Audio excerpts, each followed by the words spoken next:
Assalamualaikum warahmatullahi wabarakatuh. Perkenalkan, saya Wardianto Poncowasono, pengawas Dinas Pendidikan Kabupaten Sleman. Pada pagi ini saya akan bercerita tentang karya saya, yaitu Balita Aksi 221. Ini kita mulai dari latar belakang tentang kemampuan literasi di Indonesia yang tampaknya dulu kita agak kaget dengan hasil PISA kita. Ternyata kita agak rendah, bahkan termasuk 3 terbawah begitu. Sehingga kemudian saat itu dari kementerian menggerakkan semua institusi, dari kementerian, dari pendidikan untuk meningkatkan literasi di satuan pendidikan. Memang tadi sangat rendah begitu, sehingga kemudian sedangkan kalau kita lihat dari kultur literasi di Indonesia itu termasuk bagus ya. Kita lihat dulu karya-karya Ronggo Warsito, karya Serat Centini, dan bahkan burung manyarnya Romo itu belum menunjukkan bahwa kita itu bangsa yang punya kultur literasi yang bagus.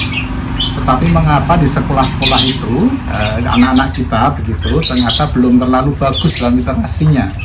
Mereka masih rendah, bahkan beberapa rapor pendidikan menunjukkan bahwa untuk level L3 masih banyak yang belum mencapai begitu. Sehingga kemudian saya mencoba, dan ini menjadi fenomena yang menarik sekali saat kita menemukan di berita itu ada anak SMP belum bisa baca tulis gitu Bapak Ibu.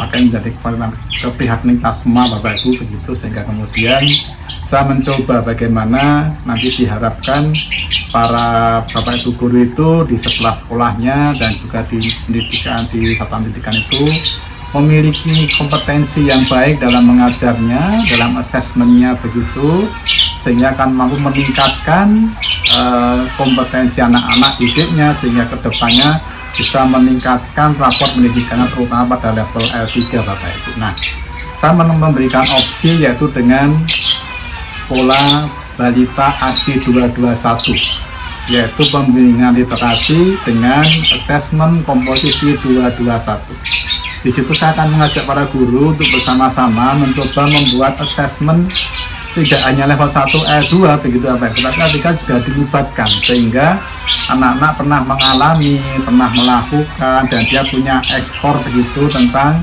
level L3 ini Bapak Ibu. Memang menjadi suatu keprihatinan kita bahwa banyak guru-guru kita itu yang katakanlah kalau di L3 mereka menghindar begitu, tidak melakukan L3, sehingga anak-anak bagaimana bisa melakukan L3 sedangkan mereka nggak pernah memberikan pembelajaran tentang hal itu. Nah, ini kami awali dengan memberikan pelatihan kepada pembimbingan kepada guru-guru kami di satuan pendidikan begitu, untuk kemudian mereka akan kita ajak untuk melihat kembali tentang apa itu literasi, apa itu level 1, level 2, level 3 Bapak Ibu, sehingga nanti diharapkan mereka akan melihat kembali RPP-nya begitu.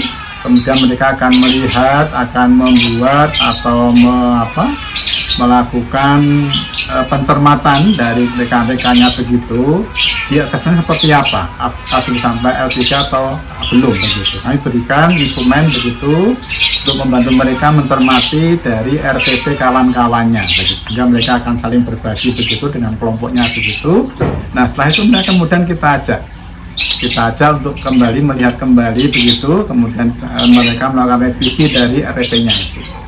Dan alhamdulillah Bapak Ibu, setelah kita lakukan kegiatan itu, kami melihat pertama kita lihat kembali RPP mereka setelah mereka melakukan bimbingan tadi, dan ternyata alhamdulillah beberapa guru mulai menggunakan pola 221 itu. Misalnya dia punya 5 soal, maka yang 2 itu level L1, yang 2 itu level L2, yang 1 level L3. Alhamdulillah dari pantauan kami di RPP yang mereka buat itu ternyata sudah banyak soal-soal yang mengajak tidak hanya melihat apa yang ada dalam bacaan, tapi bagaimana mereka bisa mengevaluasi, refleksi begitu, sehingga kemudian anak-anak tidak hanya menggunakan konsep mereka, tapi mereka menunjukkan jauh. Contohnya adalah ada tentang seorang guru IPS tentang sumber daya alam. Dia pada akhir asesmennya dia mengajak anak membuat poster infografis atau mungkin juga lagu tentang bagaimana menjaga lingkungan.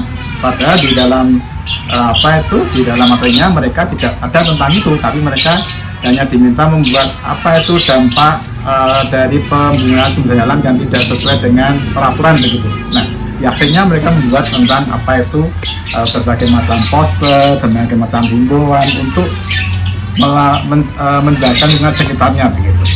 Kemudian alhamdulillah juga Bapak Ibu, dari 2 sekolah yang saya sebagai ambil sampel itu ternyata rapor pendidikan mereka meningkat. Di SMP Bangapri itu sekitar memang Bapak Ibu 2,22% itu siswanya yang tadinya di level L2 mereka pindah ke level L3 di tahun berikutnya. Nah, bahkan yang menarik di Al-Azhar itu, SMP Al-Azhar Bapak Ibu, mereka bisa mengangkat 15,55% dari hasil rapor dengan tahun lalu di L2, sekarang semua masuk ke L3 Bapak Ibu. Jadi alhamdulillah Bapak Ibu, dengan program saya, dengan program Balita Aksi 221 ini ternyata bisa mampu meningkatkan kompetensi guru membuat soal-soal yang betul-betul memang sampai tahapan refleksi evaluasi begitu, dan kemudian imbasnya adalah kompetensi siswa meningkat dan akhirnya rapor meningkat juga tidak mengecewakan Bapak Ibu. Terima kasih, semoga bermanfaat. Saya akhiri. Assalamualaikum warahmatullahi wabarakatuh.